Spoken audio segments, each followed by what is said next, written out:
Rebekah, A Heart's Journey. I never thought a day would come when my life would feel like the pages of a scroll, a blend of destiny, miracles, and choices.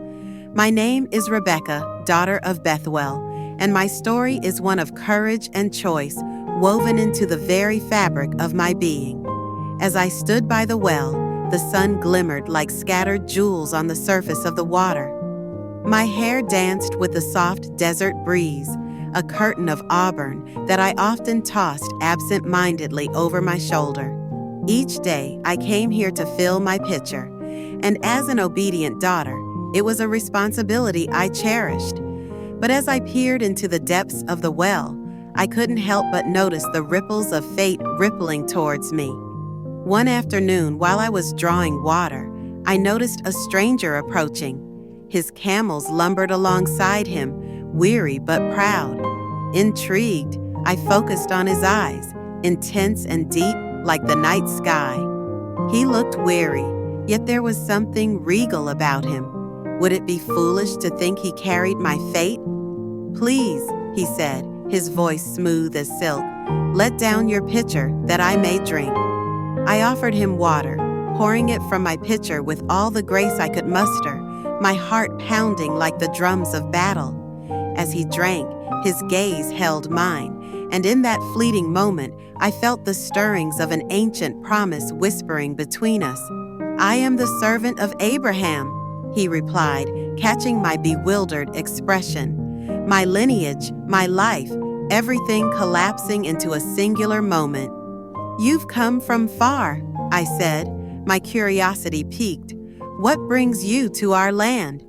He spoke then of his master and of a family that sought a bride for Isaac, Abraham's son, the one meant to inherit a great blessing. I felt my breath hitch in my throat. I couldn't simply be a pawn in someone else's story, yet a part of me felt deeply compelled. Was this divine intervention? What would be asked of me? I inquired, testing the waters of my heart. "If you are willing," he said, "you shall be bound to the Son of Promise. It is a union sanctified by God, a leap into the unknown." The words rolled over me, enticing and terrifying in equal measure. I had dreamt of love, but never had I imagined it would be cloaked in such grandeur and responsibility. I glanced back toward my home, where the familiar walls loomed like the guardians of my sheltered youth.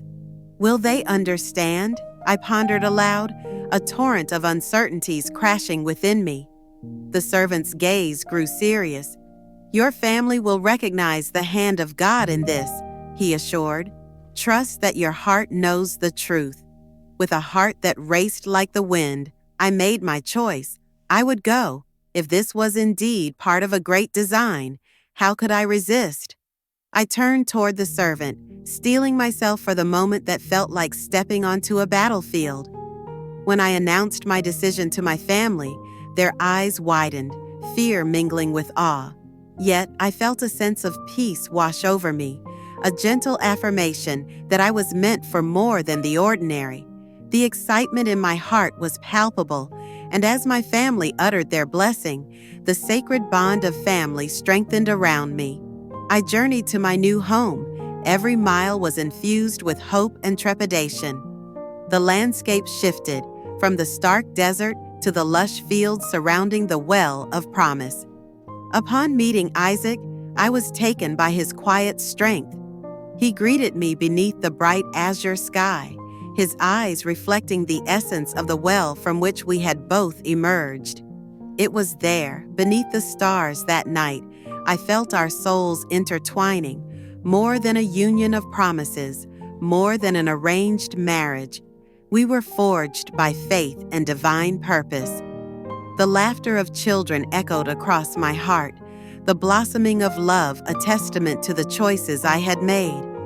No longer was I just a girl from Mesopotamia. I was now Rebekah, wife of Isaac, part of a legacy that would stretch into the annals of time. As time unwound its threads, I understood the true strength found in those choices, the courage to leap into the unknown, to embrace the tapestry of my life with open arms. I was no mere chapter. I was the heroine, penning my own story, guided by the stars that had brought us together. In the end, I realized that life is not just about the paths we take, it's about the heart that guides them. Mine was a heart of faith, unafraid to intertwine with destiny and weave through the fabric of the divine.